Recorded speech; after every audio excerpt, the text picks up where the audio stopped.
Saya sepakat dengan yang Kak V waktu itu pernah sampaikan tentang bagaimana kita menghadapi segala sesuatu yang kita rasa nggak nyaman atau membuat kita merasa diserang misalnya nih ya. Itu yang pertama memang harus kita memiliki self defense dulu. Kan Kak V waktu itu ngingetin ya, setelah self defense maka kita harus punya welas asih dengan tetap bersikap baik demi energi kita.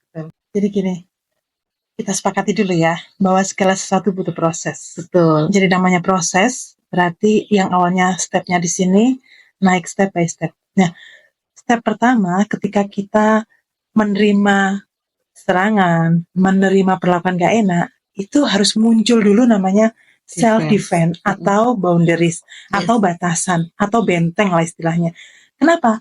Biar kita itu bisa melindungi diri kita, karena segala sesuatu itu nggak akan terjadi kalau kita tidak mengizinkan. Nah, namun tidak berhenti sampai di situ, karena sebagai manusia yang kita selalu berproses menjadi versi yang lebih baik sampai akhirnya menjadi yang terbaik versi diri kita harus belajar namanya welas asih. Welas asih itu dimana kita memahami bahwa kita tuh istilahnya ngemel, istilahnya menjaga, jangan sampai kita bocor energi. Karena dengan kita memberikan perlawanan, apalagi ditambah dengan emosi, bocor energi kita, capek, lelah, semuanya jadi terasa nggak enak, padahal berawal dari mood yang berantakan. Nah, kalau kaitannya kita tidak mempunyai self-defense atau boundaries dari awal, itu kita mengarahnya menjadi seorang yang people pleaser. Tapi kalau kita punya self-defense dulu di awal, kemudian kita berkembang lagi, kita menambah value kita dengan kita jadi paham energi kita, jadi tahu bahwa ternyata reaksi marah merugikan diri kita. Reaksi marah berarti kita nggak sayang diri sendiri. Reaksi marah berarti kita itu sama aja memberikan toksik pada diri kita sendiri. Nah, jadi setelah kita tahu itu, oh kayak gini.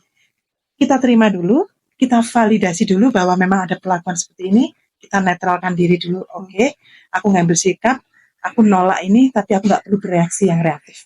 Yes, benar banget. Dan ini sebuah ilmu gitu yang penting banget diterapkan dari sejak dini, Kak V. Perlu banget untuk kita pahami, diterapkan, karena ketika kita tidak memiliki defense, ya kita itu nggak bisa kita pertahankan. Karena dari situ tadi defense kita. Nah, kalau yang kedua tadi ditaruh di awal, memang harus rututannya gitu ya. Kalau welas asihnya taruh di awal, kita bakal jadi people pleaser. Ya, kita normalisasi begitu. Kita akhirnya nggak berada pada prinsip kita, ya kan? Jadi penting banget nih ya, teman-teman semuanya yang ada di rumah, bahwa untuk self love, untuk kita sehat mental, kita harus memiliki self defense, self bonding.